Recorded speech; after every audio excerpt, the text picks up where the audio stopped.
Good afternoon, everyone. Thanks for jumping on.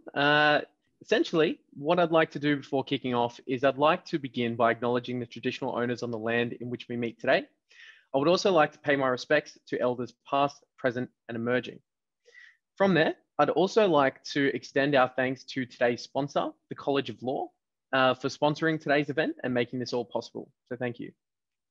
From here, I'd like to introduce myself. My name is Jeremy. I work at Proswell, which is the key technology partner for the Clerkship Virtual Fair. For context, we run a range of networks across Australia, including Grad Australia, about 139 others, thereabouts. And essentially, it's our mission to make sure that students can make the most informed decision around their future careers. Today, very excitingly, we have a really diverse panel joining us. Essentially, we have a range of employers and PLT providers and so on. So I'll like to introduce them now.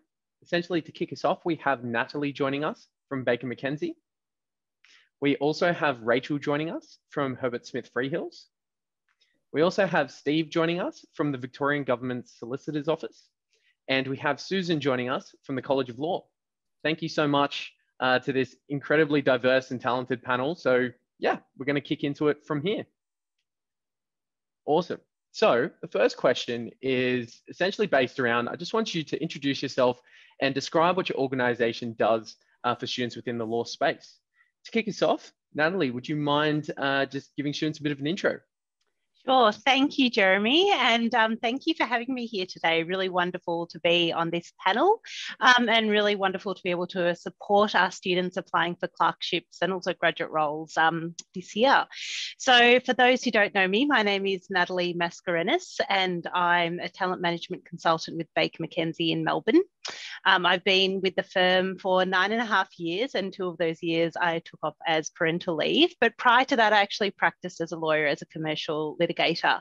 So I've been in your shoes. I've had to apply for clerkships many years ago, and appreciate everything that you guys have to go through and the effort and time that you invest in the process as well. Baker McKenzie was the first global law firm, so it was established more than 70 years ago, and it is a commercial global law firm. So commercial law and have most of the sort of key commercial practice areas. Fantastic. Thanks for that, Natalie. Susan, would you be able to give us an introduction? Yes, sure. So my name's Susan Pincus and I work as a national careers professional with the College of Law, and I'm based in Melbourne office, and I'm not a lawyer and don't have a legal background. My background is human resources, and then I made the transition into careers education, and I worked with one of the universities in their law school, and then I joined the College of Law a few years ago.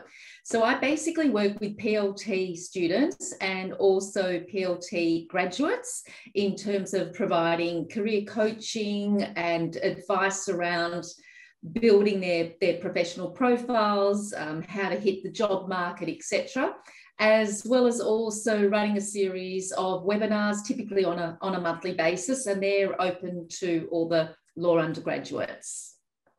Fantastic. Thank you for that, Susan. Steve, would you be able to give us an introduction? Yeah, of course. Thanks, Jeremy. And thanks to everyone for coming. It's great to see so many of you, even if it is a little bit intimidating. My name is Steve Tambler. I'm a senior solicitor with the VGSO, the Victorian Government Solicitor's Office. I work mainly in administrative law and prosecutions. VGSO exists as part of the Victorian Department of Justice. We exclusively provide legal services to the whole of government, but we're also I guess quite an unusual hybrid of a government office as well as a private law firm. Although we're public service, we do, we do bill for our time, and we do a range of work, not just government services like native title or constitutional law, human rights, coronial inquests, prosecutions, and so on. There's also a lot of work in like the opportunities that you'd expect in the private sphere. So there's property transactions, commercial advice, employment law, industrial relations, civil litigation and the like. So it's a really nice mix of those two. Fantastic. Thank you, Steve. Rachel, to finish this off, would you be able to introduce yourself? Hi everyone, my name is Rachel. I'm the grad recruitment advisor from Herbert Smith Freehills. So I look after the vacation clerkship recruitment process, the clerk program and the grad rotation program for the Sydney office. So my heart goes out to everyone in Sydney in lockdown and to the other states as well, and your varying levels of lockdown. Herbert Smith Freehills is a global firm. We're a full-service commercial law firm, and that means that we do provide a diverse set of practices and expertise, and we work with clients both domestically and internationally.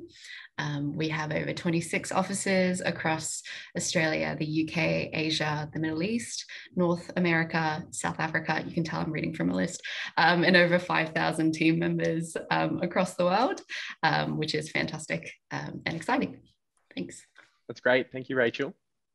So to kick off into the essentially with just a few key questions here. So the first question I'd like to put to the panel, and I'll start off with yourself, Susan, is what is the most important piece of advice you'd give to students aspiring to get a clerkship within the law sector? I think it's probably to do lots of research and preparation. Don't leave it to the night before. Definitely need to step back and put yourself into the shoes of the recruiter. So really think about what might they be looking for, and also understand the firm in terms of their practice areas, their values, etc. And I suppose it's also about trying to answer the why question, like why do you really want to work for that organisation? So make sure you're kind of bringing in your personality into that application as well. Fantastic. That would be Great my advice. No, that's awesome. Steve, would you be able to give us an insight? Yeah, absolutely. And I think I might actually just expand on a couple of things Susan said, because I thought that was really great advice. First of all, I think being able to answer that question as to why you want to work there is a really important part of the process, not just to come across an interview, but I think it's actually a really important exercise you should do for yourself. I think it is really good in preparing for job applications and for interviews to really look inside and think, what is it actually about this opportunity that really speaks to me? In terms of like the day of the interview itself, I know now that I've had the opportunity to sit on the other side of the table and go through a few of these interview panels, I think the people that I've really connected with the most are the ones that show a bit of insight into their personality. So my advice really is, at that point, I've probably read your CV and I know what your background is. So what I really want to know at that stage is, what did you learn from that experience? How did it make you feel? What did you think? Because we are in a service industry, and it's really nice to get an impression of what is someone going to be like to work with, what are they going to be like in front of a client. And so that's probably my key advice in terms of going through this interview process. Perfect. Thanks for that, Steve. Rachel, would you be able to give us an insight around an important piece of advice? I think you're on mute, Rachel. Classic. So I think we're going to delve into the application sort of process later on, but probably more high level. I think for anyone who's aspiring to pursue a career in the legal industry, I think you definitely want to think about, you know, how you can develop and demonstrate your sense of empathy and commerciality, you know, before, you know, approaching any employer. As Steve said, we are a service-based industry. So there's a lot of those transferable skills that you probably would have already displayed lots of empathy and commerciality in your previous roles, no matter the industry. To remember that the legal industry, like most, is a human, or if not all, is a human business. You're dealing with people at the end of the day. So, you know, when you join a law firm or a government body, you know, you're dealing with people and clients, and you have to be able to relate to them, to how they're feeling and the context that they're operating in. And only then can you best advise them on their sort of business or legal problems. So being able to understand and going through understanding the context in which they operate is really important. And, you know, that's how you would also stand out in your application, by being able to display those skills at an early age. It's great, Rachel. Really interesting perspective. Natalie, would you be able to give us an insight? Yeah, look, I'm very similar to Susan and Steve, actually. I know we were told to give one important piece of advice, but I did want to focus on two things. And I think that piece about tailoring your application is absolutely key. I know we're going to cover the application process later in this session, but I just feel that that is a standout piece. I mean, all of the law firms and government bodies or corporates that you may apply to, all of them are going to provide you with excellent work and excellent development opportunities, and all have really wonderful people. But I think there are definitely the aspects of firms that stand apart. And I think it's, if you can demonstrate that in your application, I think that will hold you in a really strong position. So apologies to those who've heard this example before, but to say that you would want to work with a top tier global commercial law firm could apply to a range of firms. So it could apply to, Rachel's firm, to HSF, and also to Baker's. But what is it about respective firms that stands out to you? Who have you met during the process? What sessions have you attended? How have you connected with the firm? What, how do you align with the firm's values? What makes you excited to work with a firm? So I really think that piece about tailoring and personalizing can really help you stand out throughout the process, whether it's the application or the interview or the networking events that firms have. And then I just wanted to echo and reiterate the importance of being yourself. Particularly for Baker's, we're not a cookie cutter firm. We want and we celebrate diversity. We want, a range of people to come and work with us. So, be yourself. And, that's really important for us to get to know you and get an understanding of who you are as an individual. So please remember that during the process. I think it's also a really important part as well. Fantastic. Thanks for that, Natalie. From here, the next question that I'm going to put to the panel is, what is your organisation looking for in an application? And what do students need to show to progress to the next round? Steve, I'd like to start off by putting that question to you. Yeah, of course. Thank you, Jeremy. We're really looking for, I think, applicants with a diverse background, with a range of experiences. I know from a lot of people that I've spoken to through the interview process and my time at BGSO, but also just outside of that, on a personal level, there seems to be maybe a certain preoccupation, I think, with getting really high level and impressive legal experience. And whilst that is a good thing, as our mark's a good thing, I know that a lot of applications that I've looked on really positively have been ones where people have non-legal experience, but also an ability to sort of, I suppose, translate that into something tailored to the job that they're applying for. I've reacted really well to people, and again, this is the interview process, but it all sort of starts at that application process, who have given examples from their roles as managers or as volunteers in other positions, sporting roles that they've been part of, and been able to demonstrate and use, I think, that diverse background that they've got, but also, yeah, again, channel it towards the role that they're actually applying for. And then a bit more specific, I suppose, to VGSO, we are very conscious that our work is exclusively government. There are firms you can apply for, obviously, that do a mix of both. But I think given where we sit in the department and as part of the state government, something that we really want to hear is, what is it about the role of government law and the role of a government lawyer that is different from something that you would engage in private practice that is that makes you want to work here? So I think that understanding of what the difference is and why that's something personal to you is something that we really like to see in an application, and we really treasure that. It's a great insight there, Steve. Definitely, important to show a lot of personality and in a bit more of a well-rounded approach.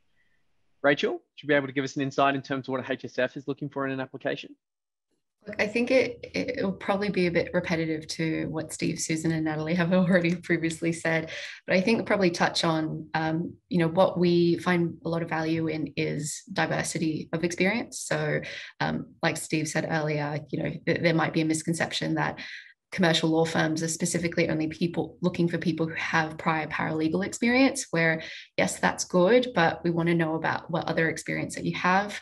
At the end of the day, services types roles all use similar transferable skills. So we like to see that diversity in experiencing and dealing with different types of clients and stakeholders.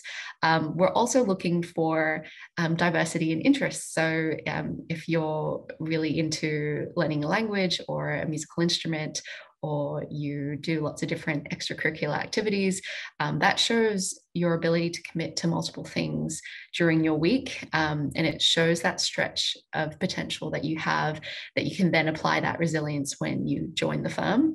And it shows a genuine curiosity in sort of developing yourself in different areas. And we love to see, specifically in the resume, you quantifying your different sort of commitments during the week, because that helps contextualize your GPA. So let's say your GPA is not the strongest sort of selling point in your application.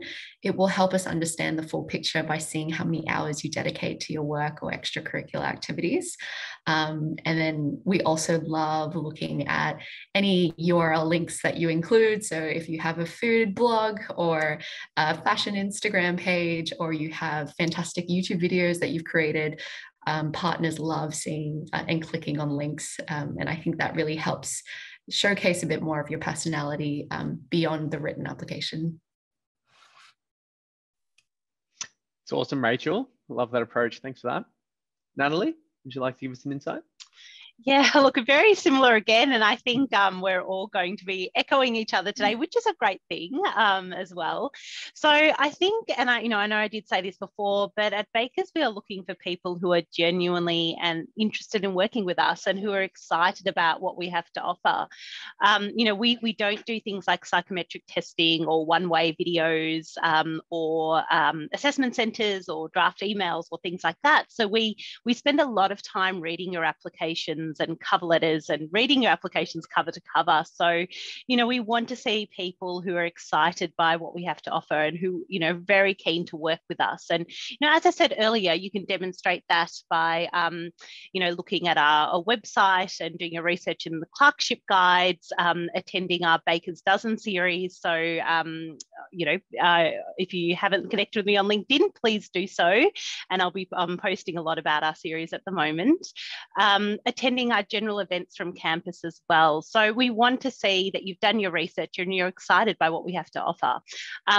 Being the first global law firm and a firm that is passionately global, we also want to see people who have those global interests and are globally minded and aware as well. And then also being a commercial law firm, we are looking for people who are interested in commercial law. So that doesn't mean you need to have a commerce background. That's a question I commonly get from students, but show that you are commercially aware, commercially minded through your subjects, through, mooting or competitions you may have done, and that you're just generally interested in the commercial world. So you can think of ways to demonstrate in that way. And very similar to what Steve and Rachel said, we are looking for people who are well-rounded in their experiences. So well-rounded in their extracurricular experiences, in terms of, what you do outside study on a personal sort of level, and also well-rounded in your work experience. And, this is something that I do want to reassure students about. We appreciate that not everyone can get legal experience. It's not always easy to get that, but legal experience can also come in different forms. It can come in virtual experience programs. It can come in community legal centres or student placement programs. So if you do have those, definitely mention those, but don't forget to include things like working at, Target or McDonald's, or working at a bar or in a cafe. There are some terrific skills you get from those sort of experiences that are very transferable to the legal industry, which is a very service-based industry. So, please don't shy away from including those in your CVs and your applications too. And of course, I think all of us would be looking for something that's well written. So something that paragraphs flowing into one another, something that is, clear and concise, and a one-page cover letter, people, one page, no extending margins. We're on to people's tricks who do that. But something that reads well and something that is grammatically correct and, doesn't have spelling errors and refers the right firm name. So I think if you can focus on those couple of things, that it will hold you in a really strong position for your application. Fantastic. Thanks for that, Natalie. That was really insightful. Susan, would you be able to give students a bit of advice Well, there's not much left for me to add to that, Rosh. So I'll probably just summarize some of the things. So I'd say, like, stay away from, is it formulaic type letters where it's like you think that this is what the organization or the firm wants. So I'll just give them that. I think it's really important also to have a letter and application that flows, and that in a way you're kind of joining the dots a bit, so you're able to bring the reader up to date with where you've been. So just making sure that you're giving evidence and you're backing up statements as well. So if you're saying that you really got strong interpersonal and collaboration skills, just to be able to demonstrate succinctly where you've been able to develop those skills. So I think kind of that's probably my top tips. And the last one is, yeah, I agree about what who is the person behind their studies as well. So I think kind of anything that you can bring on top of what you do outside of your studies is really interesting as well. That's great, Susan. And we actually had someone popped a question into the chat just asking if the panelists recommend having interest in hobbies section on their CV, even if it's not law related. We're getting a resounding yes and a bunch of head nods from the whole team. So I'd say that's probably a good shout. Yeah, we actually have a section in our application, because we actually don't ask you to upload your CV, but we essentially, our application form mimics the CV. And we actually have a section about hobbies and interests, because, you know, as I said, we want to get to know you and what your interests are and what you're about. And I actually think that's, to be honest, one of my favorite sections of an application because it gives you an insight into an individual. And so, you know, I personally, and I know my counterpart, Ange in Sydney, we really enjoy reading that. And it's a really nice way to personalize it. And, you know, don't forget that sometimes in interviews that interviewers may look at that section and, you know, to start the conversation and ease you into the conversation, they might actually reference and ask you about some of your hobbies and interests too. Definitely important to show quite a bit of personality there. That's it's definitely a key factor when going through these interview processes. From here, I'm going to kick off the next question, which is, for students who land a job with you, what advice would you give them to survive and thrive in their first year? And what shouldn't they do specifically? Rachel, I'd like to put this to yourself first, if you'd like to give us a bit of an insight around what HSF would recommend. Yep.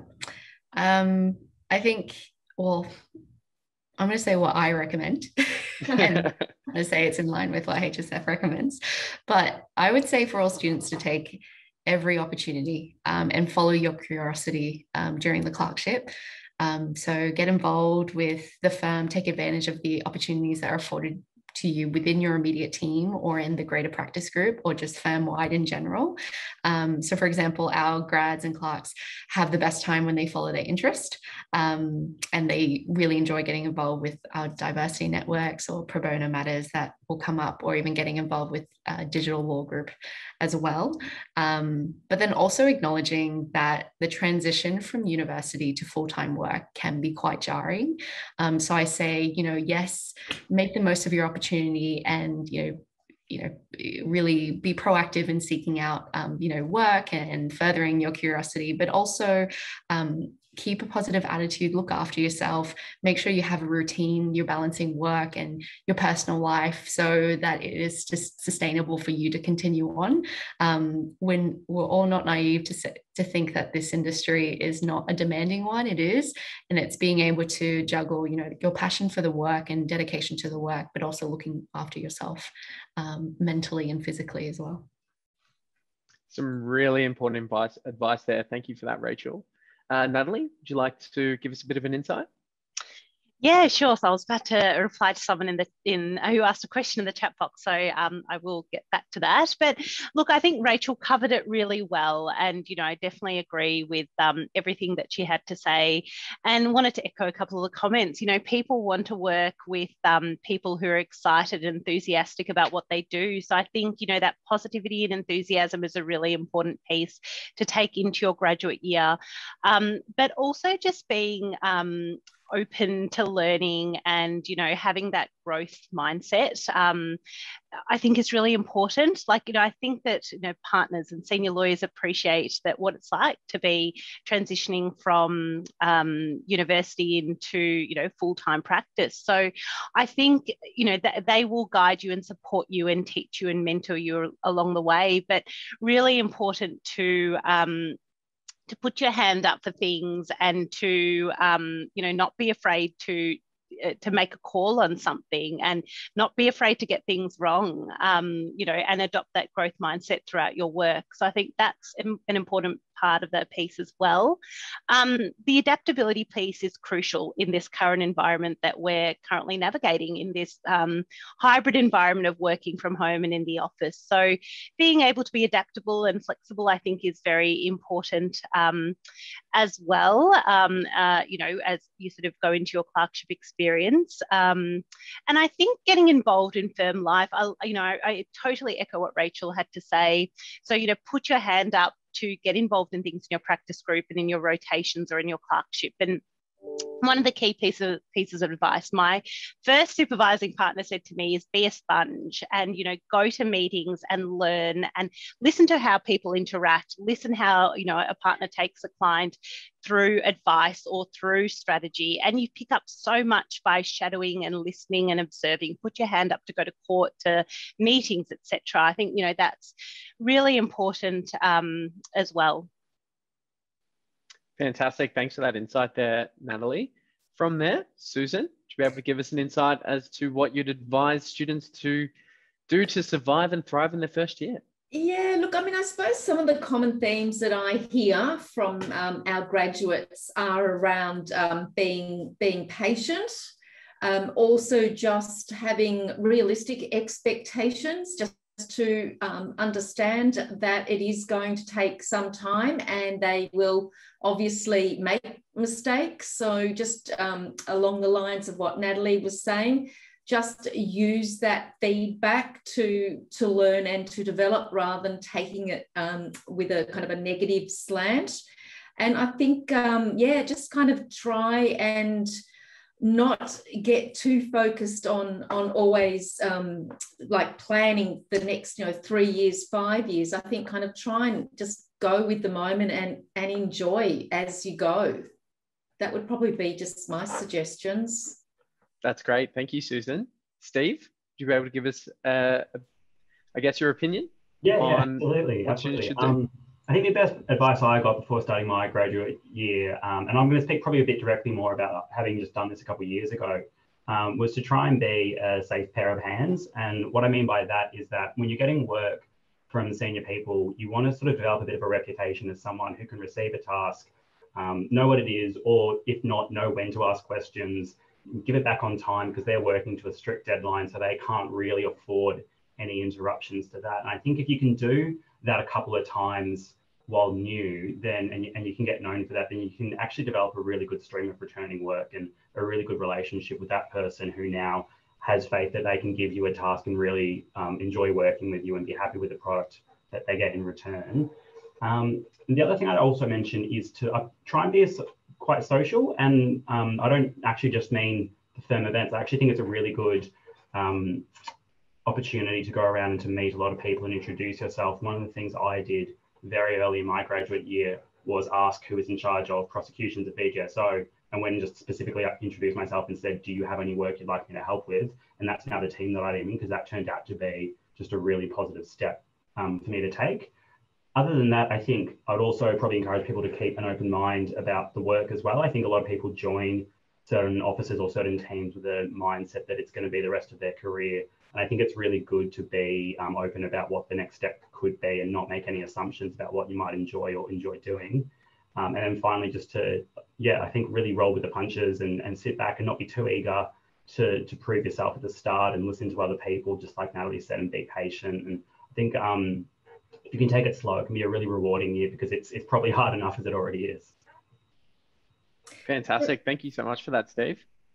Jeremy, can I just say one thing as well? I mean, it was probably just to say that if you don't get a clerkship as well, that it's not the be all end of the world. So just, I suppose, to make students aware of that as well, that there are lots of kind of other opportunities as well. And if they've got their heart set on joining one of the firms, that they might be able to do that further down the track. So just to kind of keep an open mind and not to become too fixated that a clerkship is the only way.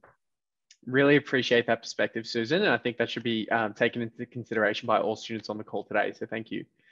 So with that in mind, we are about to clock over to the 2:30 mark in a few seconds. One thing I would like to do just first and foremost is thank our wonderful panel for joining us today. It's been really informative, and I'm sure all of the 300 plus students that are joining us today have gotten quite a bit out of it. So thank you very much for joining us.